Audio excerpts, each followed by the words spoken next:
bakit 3 lang? Unang-una, si Agent Kalilong, nakita niyo naman technical kasi electronic evidence po 'yan. Dapat pinakita step by step kung bakit authentic yung record ng press conference or press briefing ng Vice President. So, authenticity po at provenance, yung source, yung chain of custody ng prosecution's evidence. Yung video po na sinabi niya na, "I have already hired a killer," 'no, et cetera, 'no.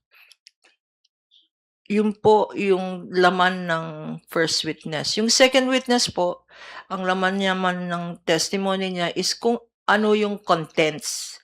Um, at ang third witness at sinabi niya na sa Cybercrime Division tapos na yung kanilang investigation, at in-endorse na sa ibang division yung Intelligence Investigation Division ng NBI. So, tapos na kami at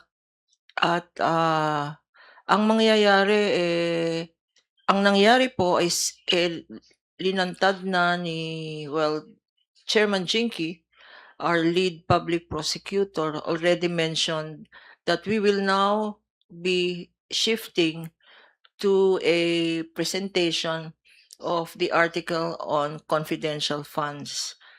Ang head po ng team na yan is here in the flesh, si Congressman Joel Chua po. Siya po ang punong-abala sa public prosecutors tungkol sa confidential funds. Alam naman po natin na, this confidential funds issue was started in his committee, 'no. On that note po, yun na lang po. So, on Monday, what will happen on Monday? On Monday, itutuloy po yung arguments tungkol sa dalawang issue. Unang-una, yung issue ng subpoena of the prosecution for bank records.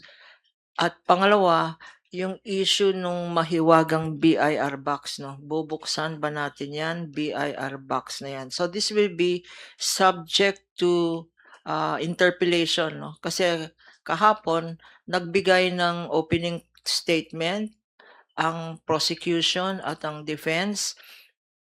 Sa Monday, we will expect the senator judges to be asking their questions kasi sila po magde-decide kung on these two issues.